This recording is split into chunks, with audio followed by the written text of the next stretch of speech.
Mesdames et messieurs, Erev Tov.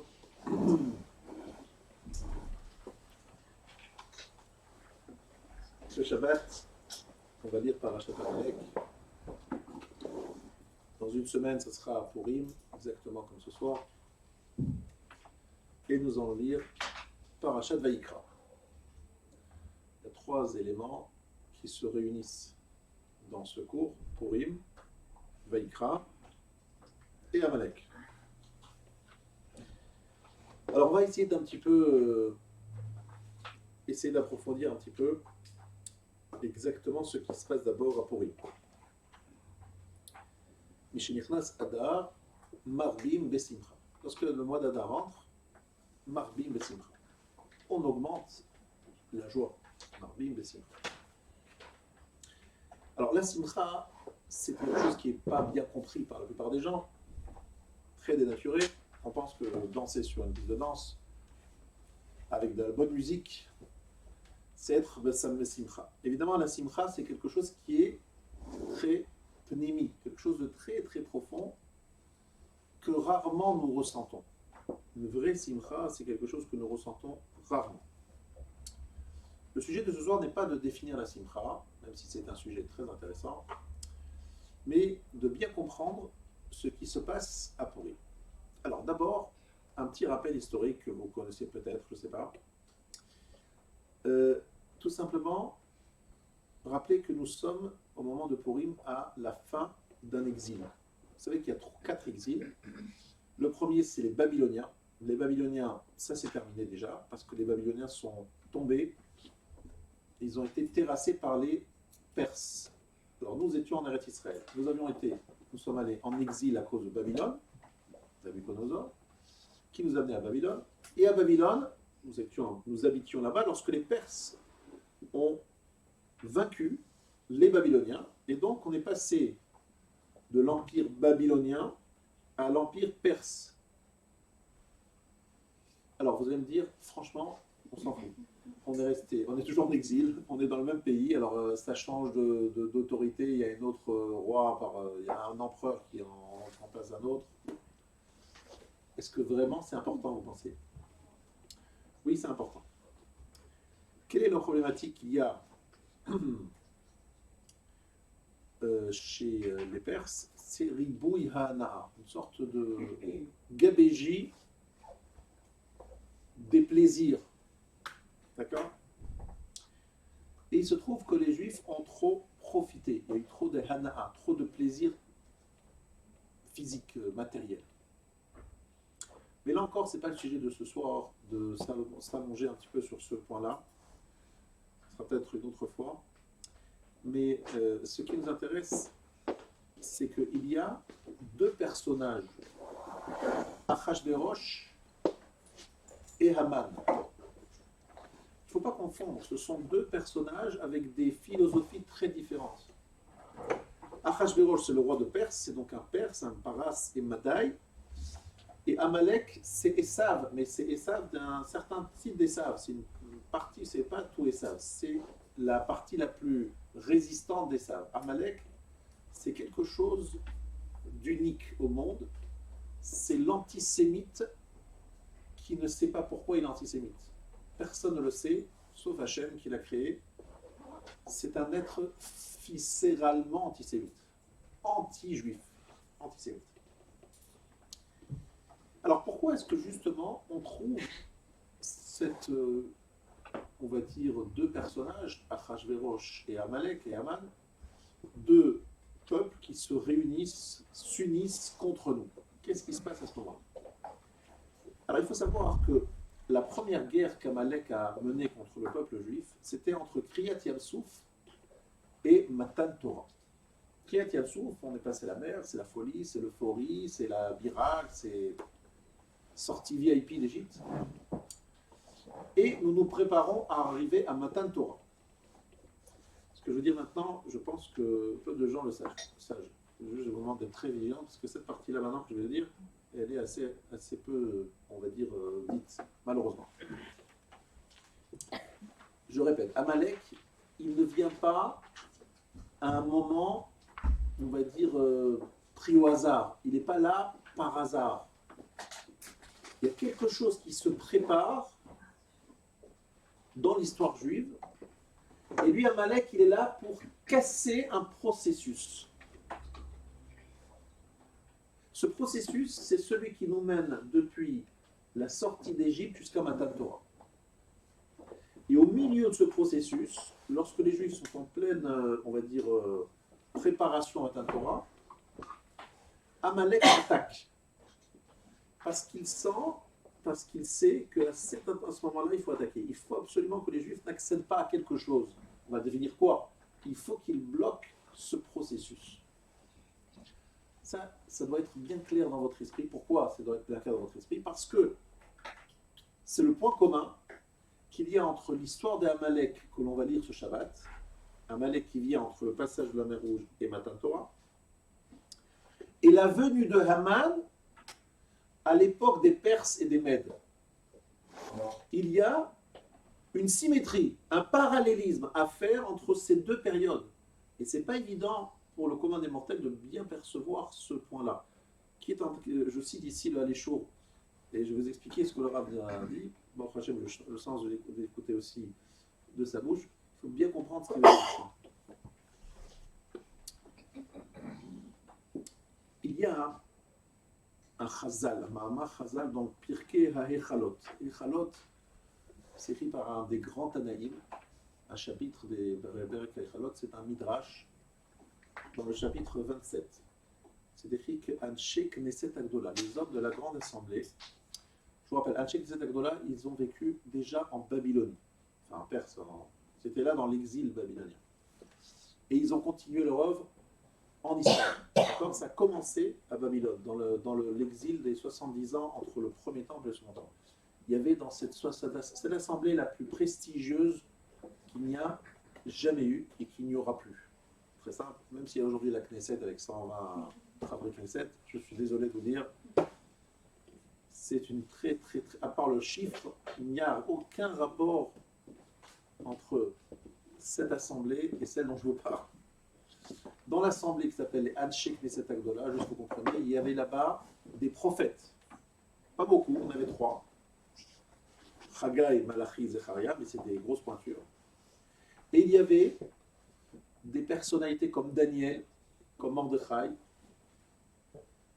Hanania, Mishaël, Azaria, pour ceux qui connaissent, et beaucoup d'autres que moi-même je ne connais pas, qui ne sont pas indiqués, mais c'est des grosses pointures. 120 grosses pointures.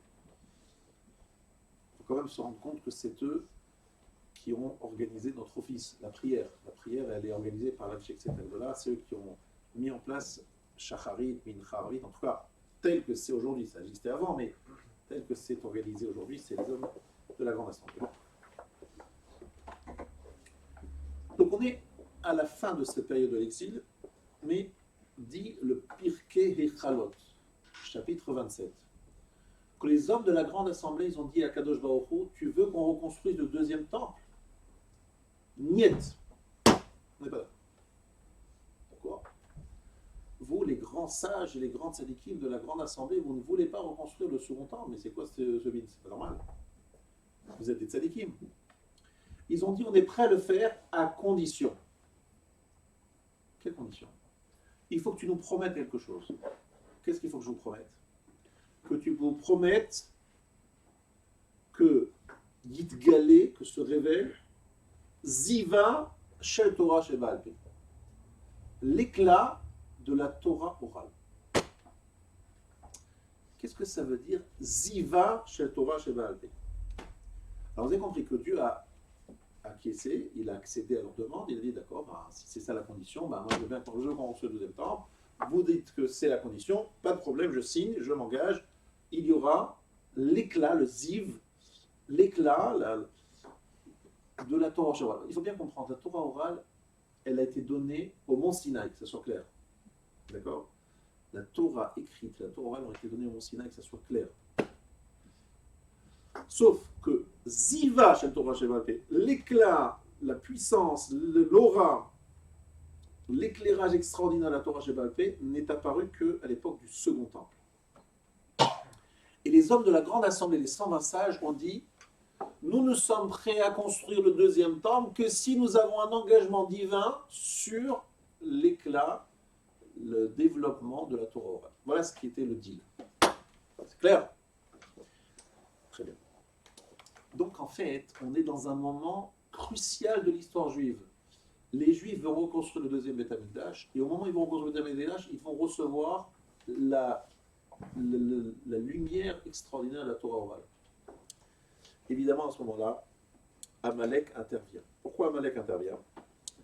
Parce que Amalek, justement, il veut empêcher un processus. C'est exactement la même chose qu'au moment de la sortie d'Égypte. Au moment de la sortie d'Égypte, c'était aller vers l'acceptation de la Torah écrite, avec la Torah orale peut-être, mais c'était la période de Moshe, de Aaron. Il s'agissait de recevoir la Torah au Mont Sinaï. Maintenant que nous sommes en train de marcher vers l'Eretz Israël pour reconstruire le deuxième temple à la fin de l'exil babylonien, il s'agit de recevoir la Torah orale. Et pas sur la Torah orale, on l'a déjà reçue la Torah orale, mais découvrir des facettes nouvelles dans cette Torah orale, voir cette Torah orale prendre tout son éclat. Et là, à ce moment-là où il y a ce processus qui est en marche, Amalek intervient parce qu'il veut bloquer ce processus. Donc il y a un parallélisme important à faire entre Amalek, dans la Torah, qu'on va lire ce Shabbat, qui ont attaqué les Juifs dans ce processus, et Amalek Haman, qui vient attaquer les Juifs au moment où ils vont construire le deuxième temple et accéder à un certain niveau de Torah qu'ils n'avaient pas avant. Je voudrais dire quand même préciser, je pense que vous le savez, j'espère, en tout cas, sinon ce serait triste, les grands maîtres de la Torah orale, vous connaissez un nom, Rabbi Shimon Bar Yochai, il est quand même très connu, c'est une star, oui, quand même. Rabbi Shimon Bar Yochai, c'est un fait absolument qui défie l'entendement. Je crois quand même que vous devez vous rendre compte qu'un monsieur qui est niftar il y a 1700 ans, 1800 ans, et qui a 1900 ans, qui a des millions de personnes qui viennent chaque année sur sa tombe. Chaque fois que j'y étais, c'est pas qu'il y avait une ou deux personnes à juste un minyan, c'est que chaque fois que vous allez en pleine nuit, vous allez en journée, vous allez le matin, le soir, le truc, machin, mais c'est quoi cette histoire-là? C'est quoi Alors je dis pas l'Akbar Omer, c'est juste impossible d'accéder, mais c'est des centaines de milliers de personnes. Mais si vous faites le compte sur l'année, on a des millions de personnes qui vont pèleriner un Rav, Rabbi Shimon Bar Yochai, qui est mort il y a 1800 ans. Et on vous demande, mais qu'est-ce que vous faites là, monsieur, sur cette tombe? Rabbi Shimon Bar Yochai. Vous le connaissez, c'est votre famille? Elle a une grande famille là, Rabbi Shimon Bar Yochai. Il faut savoir que Rabbi Shimon Bar Yochai, c'est la quintessence de la Torah orale. À tel point qu'il y a un passouk dans Tehilim qui dit Shavita Shevi, à propos de Moshe qui est monté sur la montagne. Shavita Shevi, c'est-à-dire que tu as littéralement capturé une capture. Shevi, qui veut dire la capture, c'est les premières lettres de Shimon Bar Yochai. Shevi, Shin Bet Yud, Shimon Bar Yochai. Clairement, il est allé chercher Moshe Rabbeinu, la lame de Shimon Bar Yochai. Et il a dit, bon, attention, celui-là, je le veux. Il faut absolument qu'il descende sur terre. Il dit, d'accord, mais pas tout de suite. Il va attendre un peu plus tard, il viendra. Donc on a, quelque part, on va dire comme une sorte de Matan Torah bis. Cette Matan Torah bis est déjà prévue depuis très longtemps et elle doit se réaliser. Chaque fois qu'il y a cela qui va se réaliser, Amalek intervient en disant stop, non, on ne va pas arriver là. Il faut que ça ne marche pas, il faut que ça bloque. Maintenant, je voudrais que vous compreniez quelque chose. J'interprète les paroles de mon maître, le Rav Wolbe, de la façon suivante. Parce que ceux qui liront après dans le texte me diront, mais ce n'est pas écrit explicitement ce que vous avez dit. J'assume. J'interprète. Mais je crois pouvoir l'interpréter parce que j'ai écouté le Rav lui-même à de nombreuses reprises. L'échec, quelque part, de Matan Torah. Je parle bien d'un échec de Matan Torah. Matan Torah a été bien reçu et en même temps c'était un échec. Pas seulement parce qu'il y a la faute du Vaudor. C'est bien, la faute du Vaudor, c'est un échec, mais avant le Vaudor, il y a déjà un échec. Lequel? Bien, c'est que tout simplement, Dieu dit Moshe Rabbeinu, j'ai besoin de toi, je voudrais que tu fasses des barrières autour de la montagne. Ah oui, pourquoi est-ce qu'il faut faire des barrières autour de la montagne? Parce que si je viens me révéler au Mont Sinaï, j'ai peur que les Juifs se mettent à courir sur la montagne pour m'embrasser. Demander une bracha, je sais pas, m'embrasser la main. Donc tu vas mettre des barrières parce que s'ils montent sur la montagne, ils vont mourir. Je veux pas qu'ils meurent. Donc mets des barrières pour les empêcher de monter. Donc évidemment, leur bien à eux, pour les protéger. Et c'est ce qui se passe, vous savez, c'est pas du tout ça. C'est pas que les Juifs ont couru pour monter sur la montagne.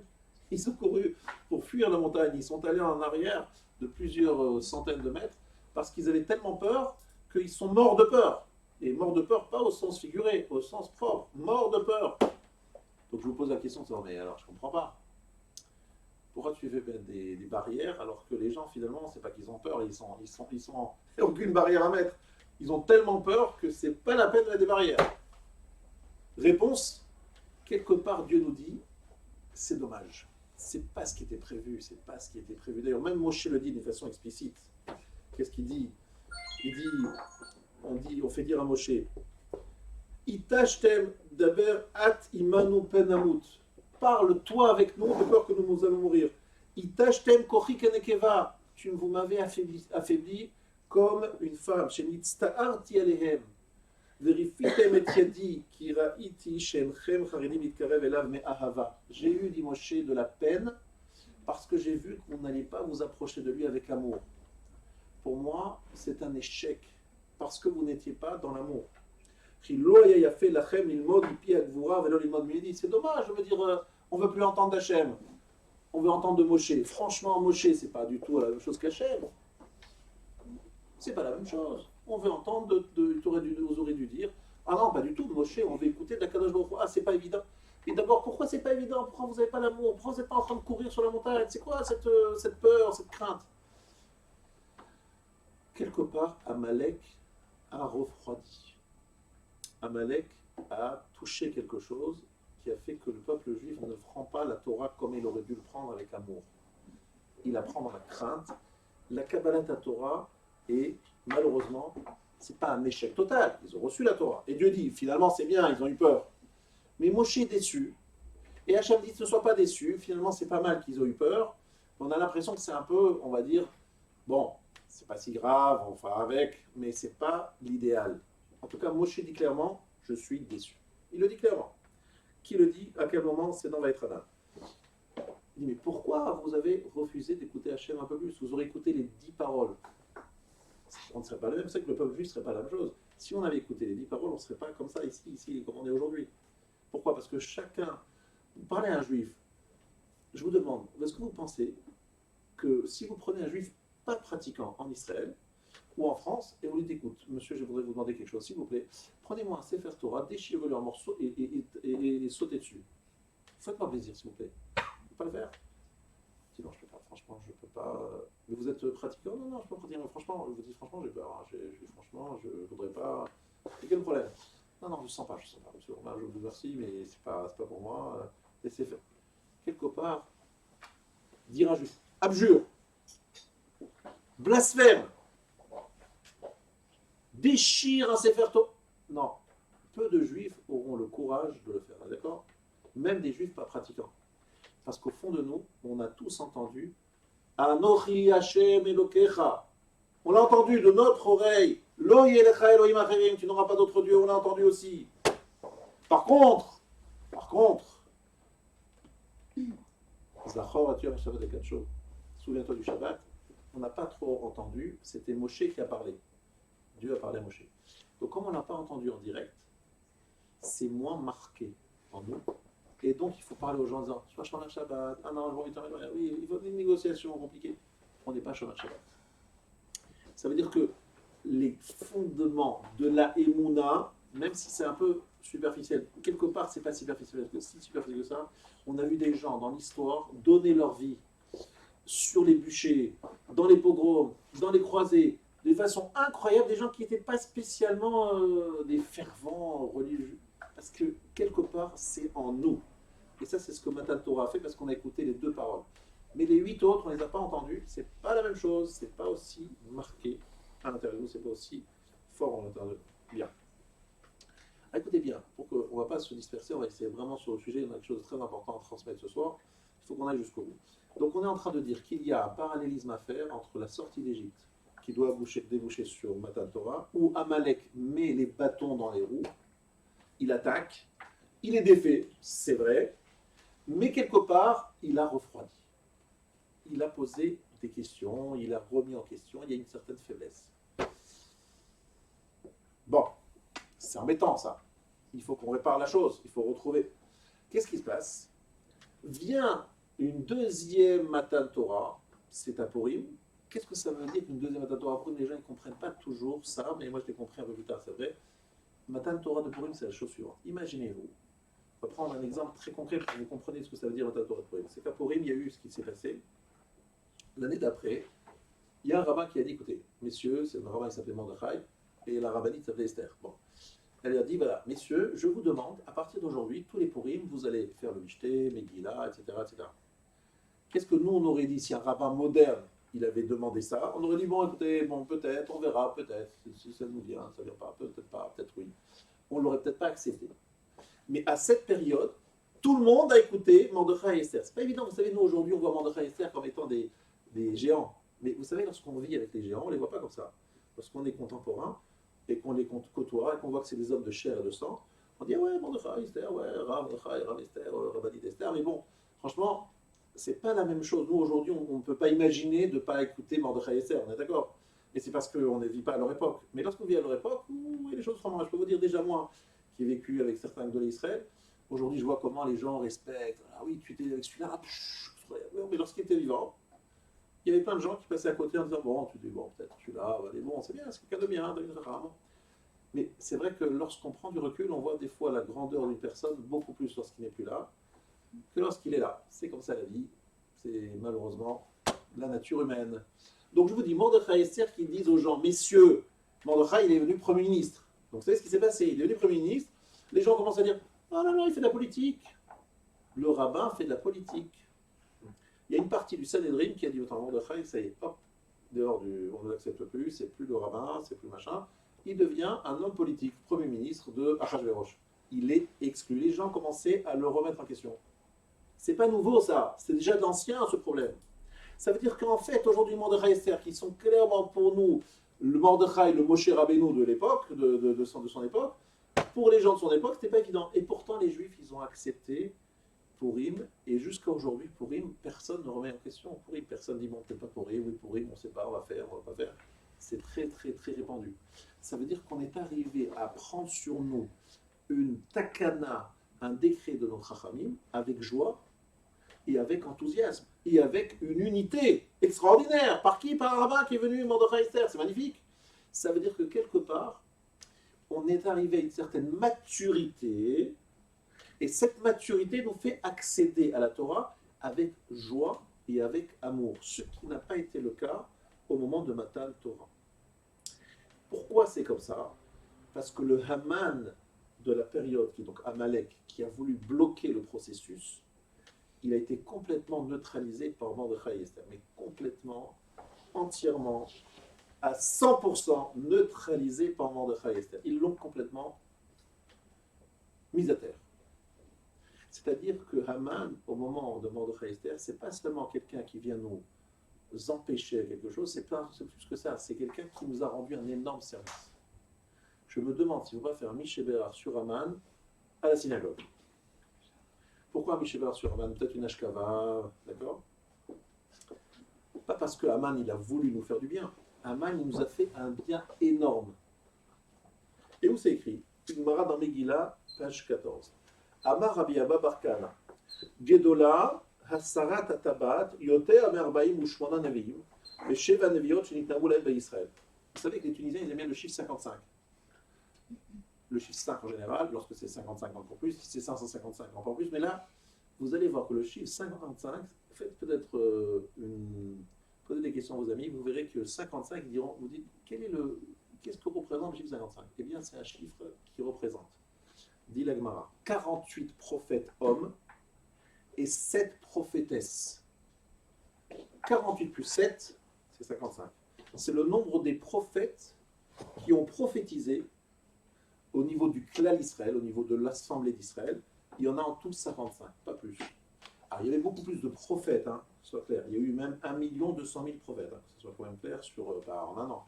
1 200 000 prophètes. Mais 1 200 000 prophètes, dont certains étaient des Bachos. Aujourd'hui, on parle de Bacho Yeshiva, Avrer, Rav, etc. Avant, on devenait apprenti prophète. Et lorsqu'on réussissait les études, on devenait prophète. Mais ce n'était pas une prophétie qui était nécessaire pour le peuple juif. On devenait prophète dans sa famille, dans son pays, dans un petit cercle, ou des fois même pas que pour soi-même. Là, on parle des 55 prophètes et prophétesses qui ont prophétisé pour l'ensemble du peuple juif. Il n'y en avait que 55.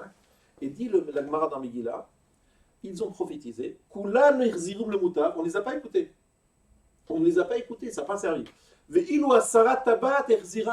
par contre, lorsque Achashverosh a enlevé sa bague, pourquoi il a enlevé sa bague? Parce qu'il y avait un sceau. Et le sceau, c'est ce qui permettait de signer un décret royal. D'accord? Il avait comme ça une bague avec un sceau. Hop, il appuyait sur la cire et c'était le signe que le décret était irréversible. Et donc, lorsqu'Achashverosh a donné sa bague à Haman et que Haman l'a utilisé pour mettre le sceau sur le décret de la solution finale du peuple juif, et là, qu'est-ce qui s'est passé? Tout le monde a fait tchouva. Alors là, ça a été, mamash, 55 prophètes et prophétesses, rien, enfin pas rien. Quelques gens, quelques personnes, on les a écoutés quand même, on ne va pas dire qu'ils n'ont rien fait. Quelques personnes les ont écoutés, mais le peuple, non. Là, Haman et Achashverosh, ils sont arrivés à une efficacité parfaite. Tout le monde a fait tchouva. Incroyable. Ça veut dire quelque chose de très intéressant, c'est que ici, il y a une vision d'Hachem qui est une vision d'Hachem différente lorsque j'écoute un prophète ou lorsque je vois un Haman qui me menace de mort. Et ici, il faut que vous compreniez la finesse de ce que je veux vous apprendre ce soir grâce à Maharsha. Tout ce que je vais vous dire ce soir est écrit dans un Maharsha. Je ne sais pas si vous connaissez ce Maharsha. Maharsha, c'est un grand commentateur sur Rashi Tosfot et la Gemara, surtout Rashi Tosfot. Dans la Gemara, dans Yoma, ce Maharsha, peu de gens le connaissent, je vais essayer de bien vous l'expliquer. Vous savez qu'on dit dans la Hamida, dans la Shemona Esrei, Hakel, Hagadol, Hagibor, Vehanora. N'est-ce pas? Tous les jours. Hagadol, ça veut dire qu'il est grand, généreux. Gibor, c'est qu'il est Gvura, Kovesh et Kaaso. Il maîtrise sa colère.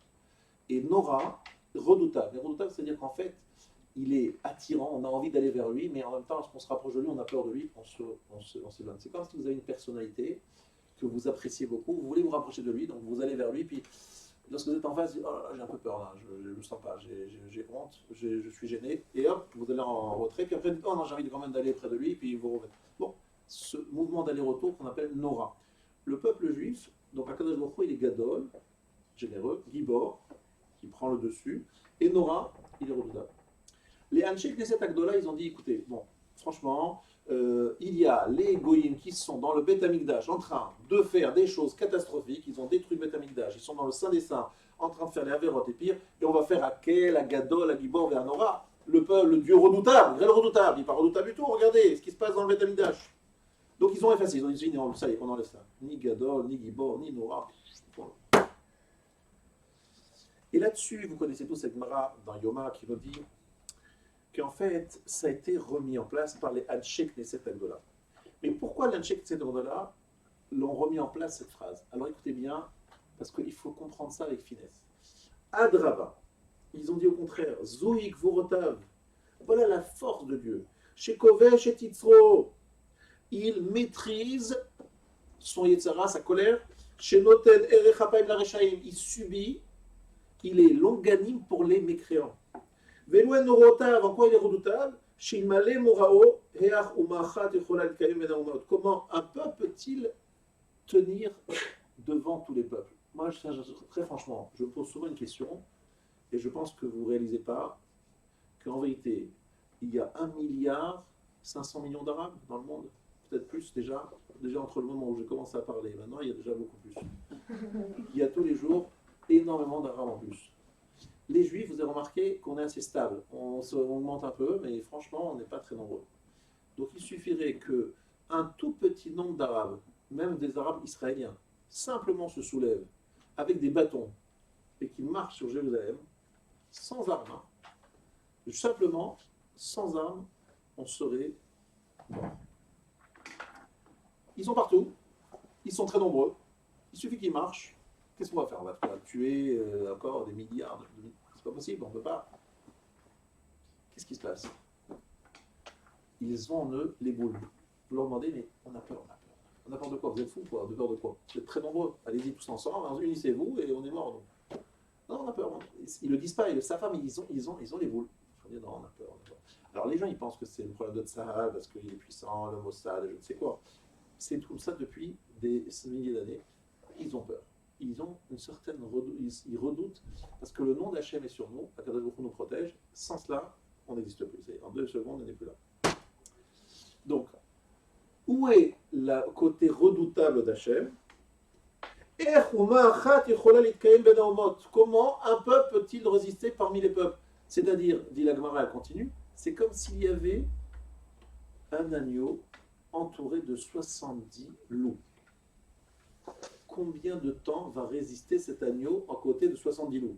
Vous ne lui donnez pas un demi-copec pour vivre plus que quelques secondes, n'est-ce pas? Il va être dévoré dans quelques secondes, on est d'accord?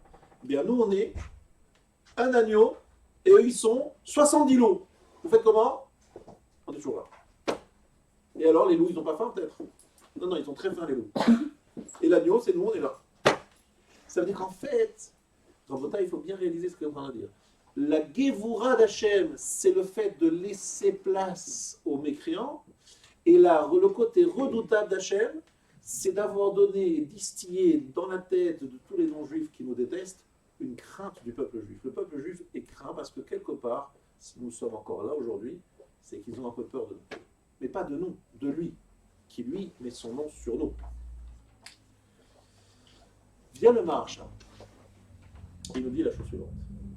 Ra'ou be'otan hashanim shenitzolu l'Israël, dans ces années-là où Israël a été sauvé, mikamatzarot, de plusieurs souffrances, que Gon Maaseh Haman, que Gon, par exemple, pendant l'histoire de Haman, shenitzolu al-yedei Mordechai, ils ont été sauvés par Mordechai, Shaya Mikra al-Knesset al-Gola, Mordechai faisait partie des hommes de la grande assemblée. Chazrou lomar, ils ont dit, Are bechol hashanim alalou, pendant toutes ces années-là, Sherich af akadosh baruch hu larishoim, Akadosh Baruch Hu a attendu, ne s'est pas mis en colère contre les mécréants. Zouik Vurato, c'est sa force. Chez Kavash et Titzro, il a su maîtriser sa colère. De Zouik Murao, que Moshe Amar, qu'il Sa'acha ben Shiva Zevi.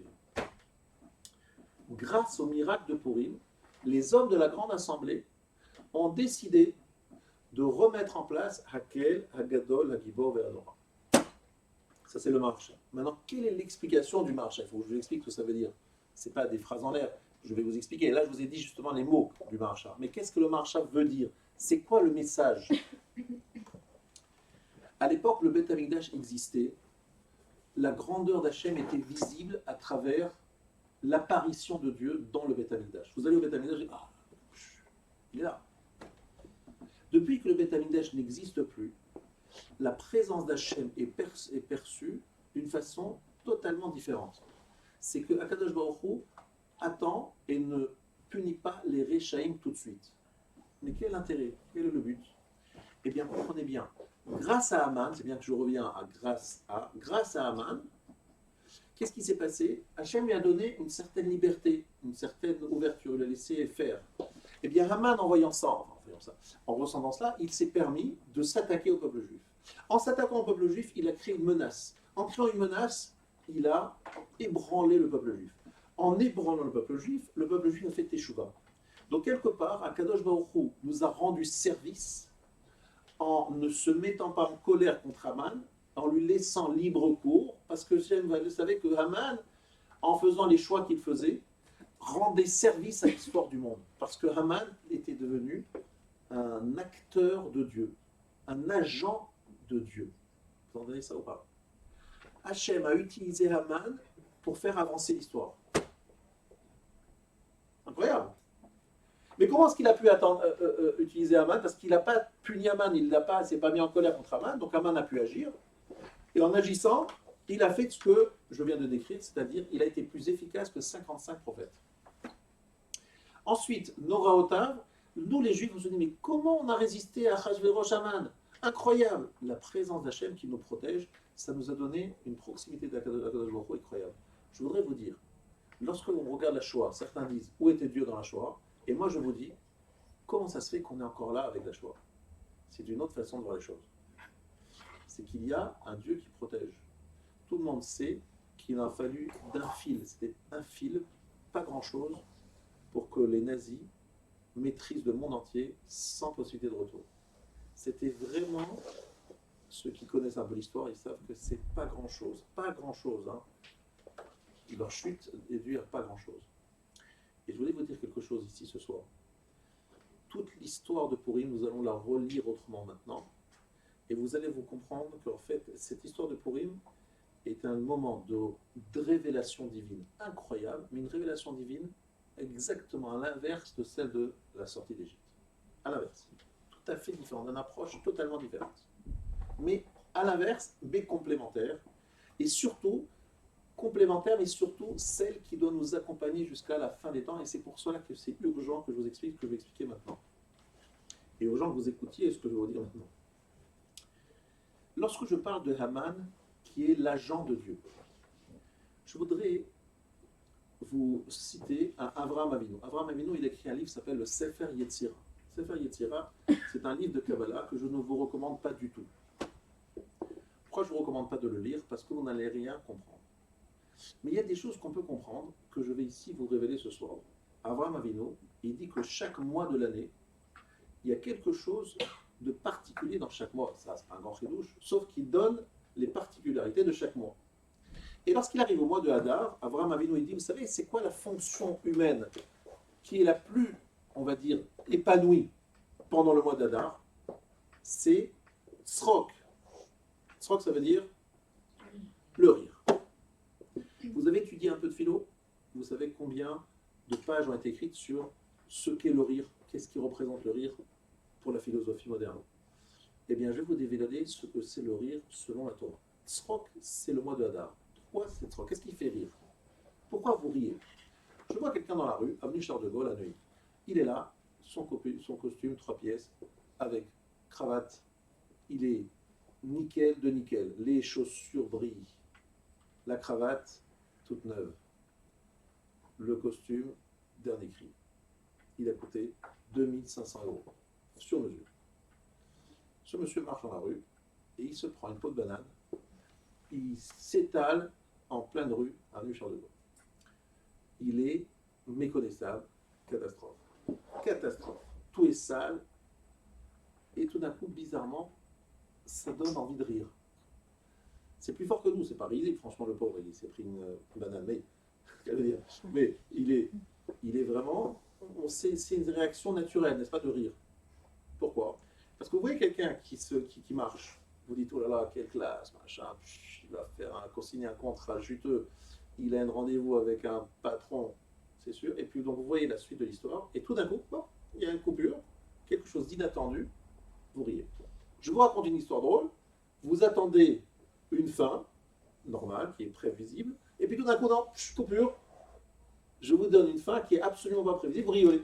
Rigolez parce que c'est pas ce qui était prévu, c'est une chute, c'est une coupure. Dans l'histoire, il y a 2 rires. Il y a le rire d'Avraham Avinu on lui annonce la naissance de Yitzhak. Et il y a le rire du peuple juif lorsque Haman est pendu sur la potence qu'il avait prévue pour Mordechai. Ces 2 rires, je vais les analyser devant vous maintenant. Avraham Avinu, on lui annonce, tu sais que tu vas avoir un fils. Alors il commence à rigoler. Et Dieu dit, ah, bravo pour le rire.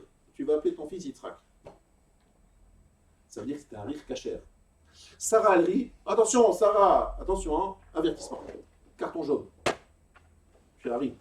J'ai pas compris. Les 2, ils ont ri, hein, il est carton jaune, et l'autre, on dit bravo, on met le fils Yitzhak. Avraham, il a ri parce qu'il a ri d'un rire que je vais analyser de la façon suivante. Avraham, il rit avec Dieu, en disant Dieu, oh là là, quel beau coup on a fait à ce monde. Dans les étoiles, c'est écrit qu'Avraham ne pourra jamais avoir d'enfant avec Sarai. Dans les scientifiques disaient que ma femme n'a pas d'utérus, donc ça va être compliqué d'avoir un enfant. Moi, je suis âgé et ma femme est très âgée aussi. Comment on peut avoir un enfant? C'est ridicule. Elle n'a pas de règles, elle n'a pas de machin, elle n'a pas d'utérus. Et tout d'un coup, Dieu dit, tu sais, tu vas avoir un fils. Oh là là, mais quelle rigolade. On se moque en fait de toutes les lois de la nature, de toutes les choses qui paraissent être mektoub, écrit. Voilà, c'est écrit, c'est comme ça va donner ci, ça va faire ça. Et on se dit, mais quelle rigolade. La fin de l'histoire a l'air d'être écrite, et finalement, chute au milieu, bam, Yitzhak. Et qu'est-ce qui se passe lorsque Sarah, elle tient Yitzhak dans ses bras? Tout le monde dit, mais c'est pas vrai, hein, c'est le fils d'Avimelech. En fait, Sarah, elle vient d'être prise par un roi qui s'appelle Avimelech, donc c'est le fils d'Avimelech. Qu'est-ce qu'il fait Hachem? Il met le même visage qu'Abraham. Il ressemble à Abraham, il ressemble à Yitzhak, comme Yitzhak ressemble à Abraham, comme deux gouttes d'eau. Donc les rigolards, ils ne veulent pas, on ne peut pas se moquer. Donc tout le monde se réjouit. Et vous savez ce qu'ils font les gens? Ils prennent leur enfant et disent, franchement, vraiment Sarah, c'est toi la maman? Peut-être pas. Peut-être que tu l'as prise dans la maternité, tu as chippé un garçon, un enfant, et tu l'as pris. Ils lui demandent d'allaiter leurs enfants. Et on voit qu'elle allaite les enfants, et encore les enfants, et tout le monde atteste. Et finalement, tout le monde rigole avec elle en disant, oh là là, mais c'est quoi cette histoire? C'est amené un rire dans le monde entier a ri. Parce qu'on s'est moqué de quelque chose qui paraissait inéluctable, écrit, fini, terminé. Et ça, c'est le rire de Yitzhak. Il y a un autre rire, celui de Haman. Haman, il est là, il a tous les moyens, il a toutes les forces. Achashverosh, c'est un sacré bonhomme, il a envie de se débarrasser du peuple juif aussi. Donc on a deux ennemis qui sont en train de faire la paix, en tout cas de s'unir pour nous détruire. Quelle chance on a? Zéro. Et qu'est-ce qu'on fait?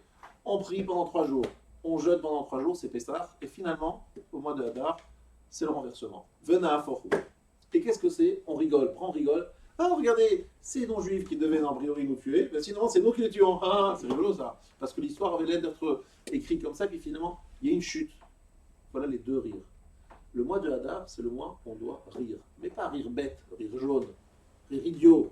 Non, c'est le rire du croyant. Celui qui a la foi chevillée au corps. Et vous savez ce qu'il faudrait rire? C'est que chaque fois que quelqu'un vous dit une mauvaise nouvelle, vous dites « Oh là là, quelle bonne nouvelle, quelle rigolade !» Tu dis « Non, vous êtes fou, quoi, je viens t'annoncer un truc un peu pas très sympathique. » Et tu vas voir, on va rire, rira bien qui rira le dernier. Si je t'écoute, je pleure. Mais comme je sais que j'ai la foi, j'ai l'aïmouna, je rigole parce que je me dis, c'est une épreuve. A priori, ce qui est écrit, c'est une fin pas très sympathique. Mais moi, je me dis, il va y avoir une chute et on va bien rire. On va bien voir. On va bien rire. C'est-à-dire cette capacité de prendre du recul par rapport à des événements et vous dire que finalement, rien n'est écrit et rien n'est inéluctable parce que si on a la foi, tout peut changer à tout instant dans tous les sens. Et ça, c'est pas simple. Parce que dire je suis croyant, je crois en Dieu, je m'identifie au peuple, je suis très juif dans le cœur, je suis ceci, ou même mettre des films tous les jours, faire Shabbat, c'est pas facile, manger cachère. Mais lorsqu'il arrive une épreuve qui nous fait vaciller, où on n'est pas sûr de nous, on n'est pas sûr que ça va bien se terminer, être capable de dire ah, attendez, vous allez voir ce que vous allez voir. Il va y avoir un renversement de situation. Si vous êtes capable de faire ça, là, vous êtes dans le tzrok de Hadar. C'est le rire de croyant. Par contre, si vous êtes comme Sarah, qui riait un peu en disant mon mari, vous êtes un rire de doute. Un rire de doute, c'est pas bon. Pas caché. Attention, il faut un rire cachère. Maintenant, on a appris le Khadesh ce soir, il faut un rire cachère. Il y a des rires qui sont cachères et vous savez qui rit, pas la vache qui rit d'une façon non cachère, c'est Amalek. Parce que qu'est-ce qu'il fait Amalek lorsqu'il a entendu crier Yamsouf? Oh là là, il a fait un grand rire, il dit, vous croyez à ces bêtises? On vous raconte n'importe quoi. Vous croyez à ces bêtises? C'est du n'importe quoi. Quoi, c'est du n'importe quoi? Vous croyez vraiment que la mer elle s'est ouverte? Vraiment, hein? On vous a raconté ça? Vous croyez ça? Vraiment? Qu'est-ce que vous êtes niais? Vous êtes naïfs? Vous êtes des bêtises? Il a commencé à se moquer et à rigoler, mais d'une façon très négative. Ce qu'on appelle la moquerie, c'est pas le rire moquerie. Et le Rav Nachman de Breslav disait une phrase magnifique. Il disait un jour, il y avait une ville dans laquelle il y avait une maison. Dans cette maison, il y avait un appartement. Et dans l'appartement, il y avait une pièce. Et dans cette pièce, il y avait un homme qui était assis sur une chaise et qui riait. Et qui riait, et qui riait. Et cet homme, en riant, sa pièce englobait toutes les pièces de la maison. Sa maison englobait les maisons de toutes les maisons de toute la ville. Et sa ville englobait les villes de tous les pays. Et son pays était englobé dans son pays. Bref, sa maison englobait le monde entier. Et le Rav Nachman de Breslav, en terminant, disait le rire du croyant lui permet de se détacher des contingences physiques, géographiques, scientifiques. Tout ce qui est à l'air d'être écrit et déterminé en riant, mais en riant pas bêtement, en riant comme un croyant doit rire, comme Avraham Avinu nous a appris à rire. Alors il y a un enfant qui s'appelle Yitzhak, et cet enfant Yitzhak, il amène le rire dans le monde. Tout le monde a rigolé au moment de la naissance de Yitzhak, c'est-à-dire que tout le monde a compris que rien n'est écrit et que rien n'était définitif. Ça, c'est le rire d'Adam. On a vu Haman arriver, qu'est-ce qu'il a dit Mordechai? Il dit, messieurs, c'est le bon moment, ça y est, c'est ce que je vous dis. Maintenant, je voudrais juste vous poser des questions. Vous êtes à la place des gens qui vivent à l'époque de Mordechai et de Haman. Vous savez ce que vous faites? Moi, je pense que si j'avais été à ce moment-là, j'aurais été comme critique que je suis, j'aurais dit, écoutez, ce Mordechai, il nous a mis dans la zut. Parce qu'il ne s'est pas prosterné devant Haman. Haman, il s'est mis en colère. Donc c'est à cause de Mordechai que toute l'histoire arrive. Moi, j'aurais dit ça. Pas vous? Mais Mordechai, c'est lui qui a mis en colère Haman, oui ou non? Ben oui. Parce que Haman, il était gentil. Et puis tout d'un coup, il y a Mordechai qui ne s'est pas prosterné. Il dit, mais c'est quoi ce monsieur qui se prosterne? C'est le seul qui ne se prosterne pas. Alors Haman, quand il était très orgueilleux, il s'est dit, mais c'est qui ce monsieur? En fait, il le connaissait très bien. Parce que Mordechai, il connaissait Haman depuis très longtemps, puisque c'était son coiffeur et son esclave dans une autre vie. Et puis finalement, Haman, tout d'un coup, il se prend pour le Premier ministre, parce qu'il est effectivement Premier ministre. Et Mordechai, il rigole, mais il ne le prend pas au sérieux du tout. Et là, Haman, il n'en peut plus. Donc Haman se fait en colère, il décide de détruire tout le peuple juif. Parce qu'il dit, bon, je ne vais pas mettre juste un homme sur importance, je vais détruire tout le peuple juif. Donc on pourrait croire, en regardant les choses, que c'est Mordechai qui est à l'origine de toute l'histoire. Mais les Juifs, grâce à Haman, bizarrement, ils n'ont pas cette réaction. Ils comprennent très bien que ce n'est pas Mordechai le problème. Que Haman, c'est l'ennemi des Juifs, et que de toutes les manières, il aurait trouvé un prétexte, celui-là ou un autre, pour détruire le peuple juif. Donc c'est pas du tout ça le problème. Ils ont compris ça. Et c'est beau déjà d'avoir compris. Et ils adhèrent totalement à Mordechai et Esther. Et en faisant cela, ils font complètement basculer l'histoire. Incroyable. Et ceux qui devaient les tuer sont eux-mêmes assassinés à ce moment-là, le jour du 13 Adar. Maintenant, revenons à notre sujet. Qu'est-ce qu'on est en train ici de révéler et de comprendre? C'est qu'en fait, la grandeur d'Hachem, lorsqu'elle est au Beth Amikdash, elle est éclatante, évidente, visible. La grandeur d'Hachem dans l'histoire de Mordechai et d'Esther, elle était au départ très discrète, très discrète. Et ce qu'on fait Mordechai et Esther, c'est d'être mégalé Esther, c'est-à-dire Megillat Esther, de révéler l'intervention divine. Mais ce qui est plus intéressant, c'est pas tellement de dire ça, ça tout le monde le sait, vous avez appris ça au GAN. Ce que je suis en train d'ajouter, c'est qu'en fait, c'est une pédagogie qui doit nous apprendre à rire jusqu'à la fin des temps de tous les Haman et de toutes les vicissitudes de l'histoire. De la même façon que lorsqu'on a vu Haman arriver, on s'est dit, voilà, quelle catastrophe. Ce qu'on a compris, c'est que ce n'est pas simplement qu'on s'est débarrassé de la menace d'Haman. Écoutez bien ce que je vous dis maintenant, c'est ça qui est un peu fin. C'est pas qu'on est simplement, on va se réjouir à Purim, pourquoi? Parce que, vous savez, il y avait un Haman méchant, et le méchant, il a été tué. Ah là là, que c'est beau. C'est comme ça au Cheder. C'est comme ça qu'il faut expliquer ça à l'école, en primaire. Mais vous êtes passé le secondaire, vous êtes même arrivé à la fac. Et vous êtes dépassé la fac pour certains, et vous avez un certain âge. Donc vous êtes un peu plus mature, et vous comprenez qu'aujourd'hui, ce n'est pas une question de savoir si on a été sauvé d'un tortionnaire X, Y. Malheureusement, il y en a eu beaucoup d'autres après, qui sont venus, et il ne s'agit pas simplement de donner à Haman tous les... C'est qu'on est en train de nous apprendre une pédagogie, une façon de voir la vie différente depuis que Haman a été... On a compris les choses autrement, on voit les choses autrement. C'est quoi voir les choses autrement? C'est apprendre à rire. Qu'est-ce que ça veut dire apprendre à rire? Ça veut dire que dès qu'il nous arrive une tuile dans la vie, à cause de l'histoire de Purim, qu'est-ce qu'on se dit? Ah, t'as vu la tuile qui nous arrive? Eh bien, tu vas voir que cette tuile, non seulement c'est pas une tuile, c'est pas un problème, mais c'est en plus une chance incroyable. Vous rentrez chez vous tout à l'heure, votre mari fait la tête, ou votre femme fait la tête. Qu'est-ce qu'il y a, madame? Qu'est-ce qu'il y a, monsieur? Mon chéri, ma chérie. On vient de recevoir une facture, une lettre catastrophique. Je ne sais pas comment on va se sortir. Et à ce moment-là, vous dites, oh là là, mais quelle magnifique nouvelle! Ouh là là, qu'est-ce qui est arrivé? Il y a un problème, Jean-Guy est un petit peu tourné sa règle. Oui, il a dit que lorsqu'il y a une très mauvaise nouvelle, ou lorsqu'il y a quelque chose de très bizarre, de très menaçant, il faut voir comme à Purim que ce Haman va se transformer en Mordechai. Celui qui est le Premier ministre aujourd'hui, c'est Haman, et puis demain, ce sera Mordechai. Mais grâce à qui? Grâce à Haman. Parce qu'en fait, ce Haman, si on arrive à rire, si on arrive à transformer l'essai, ça va être une chance. Pas simple quand même. D'accord, pas simple. Mais je pense que c'est ça qu'il faut voir dans Purim. Purim, c'est pas juste une histoire qui s'est bien terminée. C'est une histoire qui nous apprend à voir comment toutes les histoires peuvent bien se terminer si on voit les choses exactement à l'inverse de ce que l'homme normal les voit. Être capable de se dire que les épreuves dans la vie, les difficultés, les questions dans la vie sont l'occasion pour nous de rire un petit peu avec le regard des hommes. Le regard des hommes qui amène les gens vers des finalités, des... Vous savez, aujourd'hui, on est dans un monde de statistiques. Donc on vous dit, monsieur, je vous dis que ce malade, au niveau statistique, il y a peu de chances qu'il s'en sorte. C'est pas facile à ce moment-là de réagir positivement.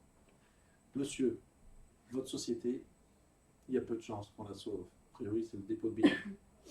Monsieur, toutes ces annonces, elles sont terribles, difficiles à demander. Comment les transformer en un moment de rire? On ne peut pas rire, ça ne se fait pas de rire. Mais à ce moment-là, il y a un moment où on se dit, le sursaut est là. Ici, Hachem va nous mettre à l'épreuve, et si j'arrive à bien le prendre, je vais comprendre comment il est Gibor et Nora. Je ne le vois pas Gibor tout de suite. Il faut que je comprenne que derrière cette histoire-là, il se cache quelque chose que je peux transformer et ramener d'une façon très positive. Pas simple. Pas simple.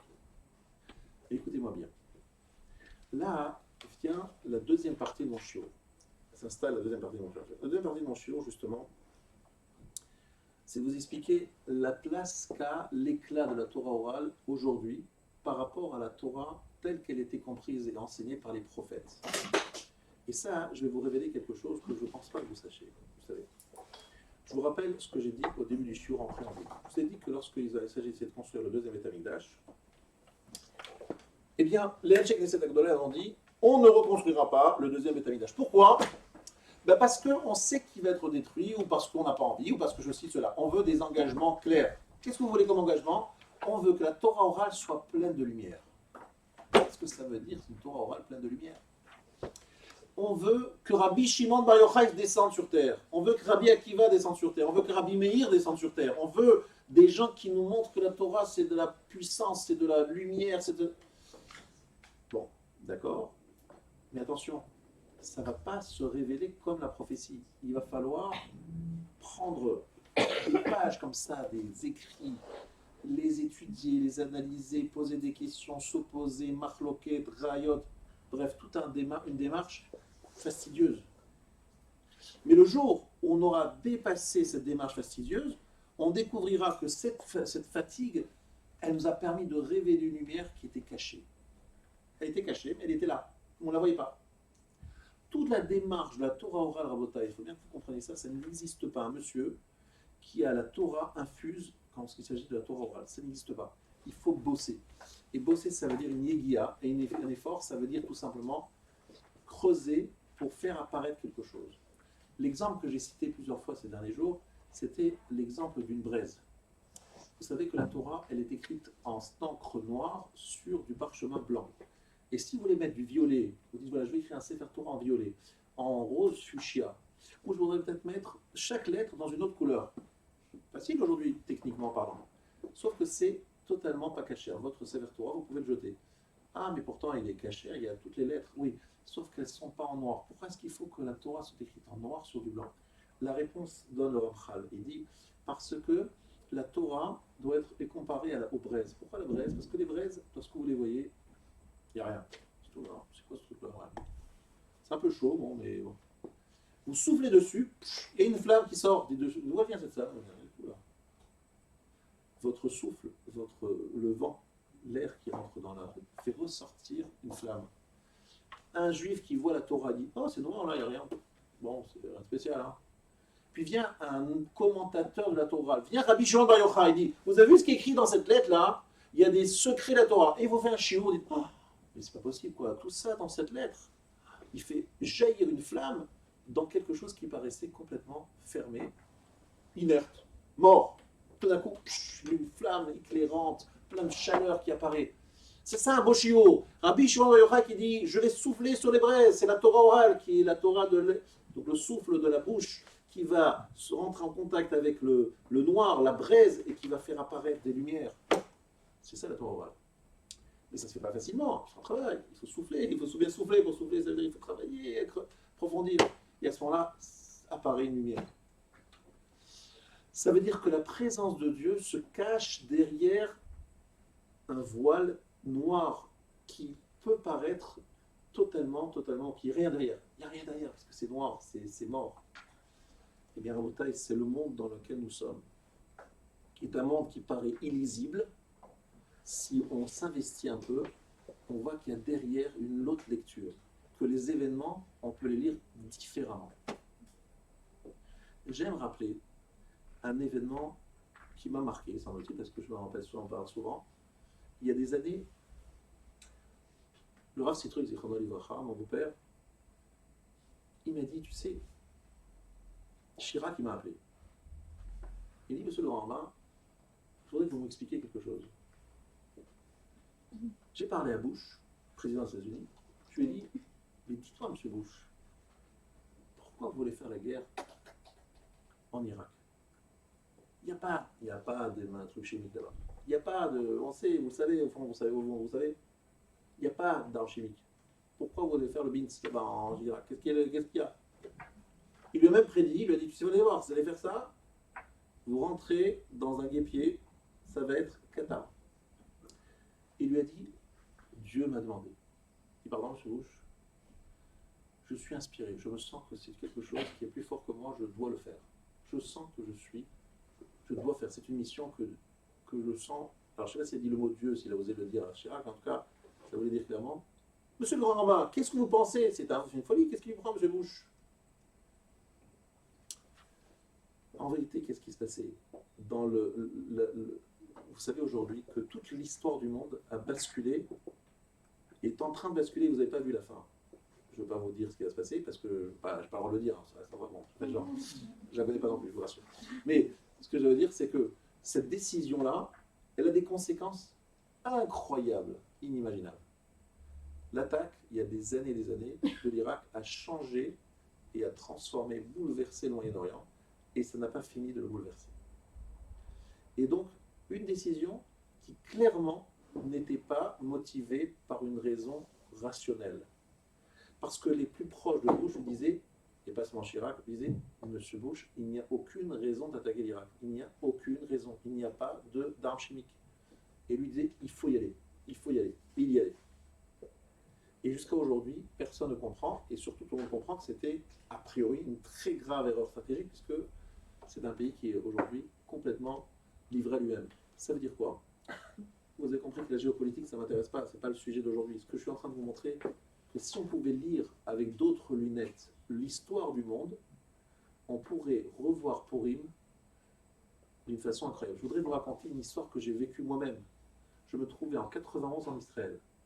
En 80 en Israël, c'était le moment où Saddam Hussein envoyait des Scuds sur Israël. Vous vous rappelez? Certains n'étaient pas de ce monde, ils étaient dans un autre monde plus vrai, mais d'autres étaient déjà là. Et je me rappelle comme si c'était hier, il a envoyé 39 Scuds.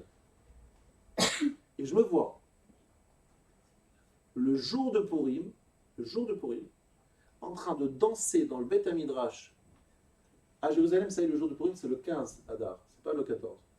Mais le 14 Adar, donc qui n'était pas Purim à Jérusalem, on dansait parce qu'on venait d'annoncer la fin de l'attaque de Saddam Hussein sur Israël. C'était exactement le jour de Purim que ça a été stoppé. Il a dit, ça y est, je n'envoie plus du Scud, il a été annoncé, ça a été décidé le jour de Purim. Et Saddam Hussein, il a terminé pendu. Et où il habitait? À Shushan. Enfin, pas vraiment à Shushan, mais pas loin. Tout ça pour vous expliquer que c'est quand même bizarre que le jour de Purim, ça s'arrête, que la provenance des Scuds, c'est le même endroit que l'histoire de Purim, et que le bonhomme, il se fait pendre, alors que bon, je ne sais pas si vous connaissez l'histoire, c'est pas évident qu'il soit pendu. Bon, bref. Tout ça pour vous dire qu'il y a quand même des histoires dans le monde aujourd'hui. Si vous savez les relire autrement, je voudrais que Purim ne soit pas juste une histoire ancienne où on est content parce que Haman, le méchant, il est tombé. On s'en fout d'Haman. C'est pas Haman le problème. Le problème d'Haman, c'est que Haman, c'est le changement, l'histoire bascule. À partir de l'histoire de Haman, le monde qu'Hachem dirige, il le dirige autrement qu'avant. Et il a décidé de se révéler à travers cet élément-là, qui est un élément différent, de montrer comment les tortionnaires d'Israël font avancer le peuple juif et qui finalement sont renversés Et ce qui paraît être une très mauvaise nouvelle devient finalement une bonne nouvelle. Alors, je devrais faire ici un long chiot maintenant, mais je crois que le pas va abuser de votre patience, pour vous montrer comment, je vous ai donné quelques exemples maintenant, mais en fait on pourrait en donner encore beaucoup d'autres, sur des événements qui sont passés les 10, 20, 30 dernières années, qui ont bouleversé le monde et qui sont en train déjà un petit peu de montrer qu'elles ont un côté positif, alors qu'au priori elles étaient très négatives. Mais en tout cas, ce n'est pas moi de faire ce travail, vous avez compris que Purim, c'est pédagogique, c'est là pour nous apprendre à vous, à moi, à nous tous, de voir Gevurotav et Norotav, c'est-à-dire sa force et son côté redoutable, dans des choses qui paraissent finalement a priori le contraire. Vous comprenez? C'est être capable de voir la présence d'Hachem dans quelque chose qui paraît tout le contraire de Gevura et de Nora. C'est ça qu'il faut comprendre. Est-ce que vous êtes capable de le découvrir grâce à Purim? Oui. Je vous mets ma main au feu que vous êtes capable. Sauf qu'il y a un problème qui fait que vous ne le faites pas. C'est que malheureusement, vous êtes dans un pays et dans un monde où il y a un défaut. Je vais vous apprendre le défaut qu'il y a en France et en Europe en général. Et en France en particulier. On nous a tellement, on va dire, éduqués avec la science, avec la notion de Siba ou Mesobab. Il y a une raison à toute chose et des conséquences à ces raisons-là. On est formaté d'une façon très différente de ce que je vous ai présenté. On voit les choses d'une façon très scientifique et très rationnelle. C'est bien d'être rationnel, mais je parle ici d'une rationnelle d'un autre niveau, vous avez compris? Il faut être rationnel, mais autrement. Et comprendre que ce qui s'est passé à Purim, ce n'est pas de l'histoire, mais c'est véritablement du présent. Et je vais vous expliquer comment moi je l'ai vécu, et je vais aller jusqu'au bout, et après je terminerai mon shiur. Les grands maîtres de la Torah orale aujourd'hui, qui arrivent à souffler sur les braises, à creuser les textes, et à faire apparaître les vérités de la Torah dans quelque chose qui paraît fermé, ces mêmes personnes-là, ils sont capables d'analyser l'histoire de la façon dont je vous ai parlé. Parce que justement, ça procède de la même approche. Vous avez un texte qui est noir, fermé, et vous allez vous le triturer dans tous les sens, faites apparaître une flamme. Vous voyez le monde qui paraît fermé, vous le triturez dans tous les sens, vous faites apparaître une flamme. C'est en fait, le monde entier doit être analysé, revu, repensé pour faire apparaître cette chose-là. Haman, c'est une menace, et finalement Haman, c'est un aide. Pourquoi? Je vais vous expliquer tout de suite pourquoi. Parce que Haman, je ne sais pas si vous êtes au courant, mais Haman, il vient un moment où Achashverosh, il a stoppé la construction du deuxième temple. Vous savez, Achashverosh, il a stoppé. Haman, il est tombé, Mordechai est venu à la place, il a eu un fils qui s'appelle Darius, pardon, pas lui, Achashverosh a un fils qui s'appelle Darius avec Esther. Ce fils, Darius II, il a construit le deuxième temple. C'est qui le fils? C'est le fils d'Esther. Ça veut dire qu'en fait, Haman, grâce à Haman, finalement, si on peut dire comme ça, il a tué Vashti, enfin, il a fait tuer Vashti, sur son conseil, Vashti a été tué. Finalement, Achashverosh a dû se remarier. En se remariant, il s'est mis Esther. Esther, il a voulu attaquer Mordechai. En attaquant Mordechai, Haman s'est condamné, il est mort. Et finalement, c'est Mordechai qui a pris sa place. Et donc, qu'est-ce qu'il a fait? Il a remis la construction du Beth Amikdash en place, avec sa femme Esther, avec sa ex-femme Esther. Incroyable. C'est qu'en voulant bloquer le système, il a juste donné un peu plus de force au système, c'est devenu véritablement ce que nous savons aujourd'hui, une reconstruction du deuxième Beth Amikdash parfaite, parce que les Juifs avaient fait tchouva. Dieu disait, je ne peux pas reconstruire le Beth Amikdash, ils n'ont pas fait tchouva. Grâce à Haman, ils ont fait tchouva. Vous avez compris ou pas? C'est très simple. Alors, mesdames et messieurs, il m'arrive à la conclusion. Je commençais mon cours en disant qu'il y avait un parallélisme entre la sortie d'Égypte, l'intervention d'Amalek à ce moment-là. Finalement, Amalek a un peu réussi à nous bloquer, on n'a pas reçu la Torah comme il fallait. Mais Baruch Hashem, la Torah, on a pu la recevoir comme il fallait, à l'époque de Purim, avec amour, avec enthousiasme, avec joie. Donc finalement, c'était, on va dire, deux phases. Il y a la phase sortie d'Égypte qui n'a pas été parfaite, mais finalement, on a tout complété et finalisé grâce à Purim. C'est une façon de nous dire qu'aujourd'hui, l'homme, pour pouvoir recevoir la Torah, il est obligé de passer par le côté un peu, on va dire, faire un détour, obligé de creuser, obligé de se demander qu'est-ce que Rabbi Shimon a dit, qu'est-ce qu'il a dit celui-là, de révéler des secrets de la Torah à travers un effort qui est constant, pas facile, mais qui lui permet de faire apparaître la présence d'Hachem, non pas d'une façon directe, mais d'une façon indirecte. Le chercher, en fait, c'est un grand moment de cache-cache. Comme je l'ai déjà dit ici plusieurs fois, Vous voyez des enfants qui kiffent de jouer à cache-cache. Je l'ai déjà dit ici plusieurs fois, et ça veut dire, c'est quelque chose qui m'a toujours marqué, parce que mon Rav, il m'a dit plusieurs fois, il m'a dit, tu vois les enfants, tu as fait ça, ça, ils rigolent. Des fois je me dis, mais les enfants, les pauvres, il y a un petit problème peut-être cérébral. Quel est le truc sympa de faire ça, ça? Franchement, ils sont teubés ou pas? Ils sont bêtes les enfants? Non, ils sont très intelligents. Pourtant là-dessus, ils sont complètement... Ah maman, t'es où? Je suis où? Ah, je suis là. Je dis, d'accord, on joue. Réponse, les enfants nous apprennent quelque chose de très important. Tout le monde est un grand jeu de cache-cache. Et ce qui fait rire les enfants, c'est en fait le rire qu'Hachem il a, et il nous invite à rire avec lui. Parce que qu'est-ce qu'il voit? Il joue à Hachem avec nous. Il joue à cache-cache. Anochi Aster, Astir et Panaï. Je vais me cacher. Et c'est écrit 2 fois. C'est pas un Tunisien Hachem. Il n'est pas tunisien, pas marocain, quoi, sur Edeni Ashkenaz. Il est tout simplement Dieu. Il dit Aster, Astir. 2 fois. Après, ça se répète. Une fois à Esther, à Achashverosh. Deuxième Esther, à Aman. Il y a deux personnages non fréquentables. Aster, Astir, il se cache. Il joue à cache-cache. Je suis là, je suis pas là, je suis là, vous voyez pas, oh là là, à quoi on joue? C'est qu'Akadosh Baruch Hu me dit, si tu veux me découvrir aujourd'hui, il faut me dévoiler, il faut me chercher. Je suis pas évident, c'est pas évident. Si tu veux comprendre la Torah, il faut la cacher, c'est derrière, c'est caché. Rabbi Shimon ben Yochai, c'est Sodot la Torah. Mais si tu cherches, tu vas me trouver. Et si tu apprends à me trouver, tu me trouveras partout. Sauf que je suis caché. Mais en étant caché, je suis plus proche. Je terminerai sur une chose que je dis à des personnes qui sont en deuil. Loin les noms. Ceux qui ont vécu le deuil, ils savent très bien de quoi je parle. Lorsque quelqu'un est vivant, on le voit, on le rencontre, on l'embrasse, on l'enlace, il est avec nous. Quelqu'un n'est plus là. Je leur dis, vous savez, c'est comme Akadosh Baruch Hu depuis la destruction du premier temple. Hachem, lorsqu'on voulait le voir, on allait au premier temple, on allait voir, ah Hachem est là, ah comment ça va Hachem, ça va? Très bien. Deuxième temps, on allait voir, ah Hachem, tu vas bien? Le Beth Amikdash a été détruit, a priori, catastrophe. Il n'est plus là, Hachem, on ne le voit plus. Oui, mais en fait, aujourd'hui, il est là partout. Il est moins visible, on ne peut pas l'embrasser, mais il est tout le temps avec nous. Et les personnes qui sont en deuil me disent, oui, c'est vrai. Notre proche, notre papa, notre maman ne sont plus là, mais on les ressent avec nous, en nous, beaucoup plus qu'ils étaient vivants. Mais on ne peut pas les embrasser, on ne peut pas les voir, mais ils sont en nous. Et ce qu'ils ont laissé en nous, on le sent beaucoup plus fort depuis qu'ils ne sont plus là. Cette capacité de comprendre qu'Akadosh Baruch Hu, depuis la destruction de Beth Amikdash, on ne va pas à un endroit pour le rencontrer. Donc quand on n'a pas d'endroit, on le rencontre partout. Il est partout avec nous. Vous savez où il est? Dans tous ses livres, dans tous ses shiurim, dans tous ses mots de Torah, et dans tout le regard qu'on peut avoir sur les événements du monde qui nous amènent inéluctablement vers son dévoilement total et parfait qui est imminent. Voilà ce que je voulais vous enseigner pour ce pourri de cette année, en vous donnant rendez-vous la semaine prochaine pour la Megillah. Il n'y aura pas de shiur, mais il y aura la Megillah. Il y aura de nombreuses Megillotes qui sont prévues ici au Midrash, et le jour et le soir, la nuit, à peu près tous les heures et demie.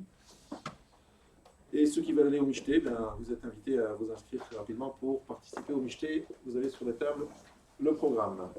Voilà. Un bon Purim, pas que ça merde. Purim ça.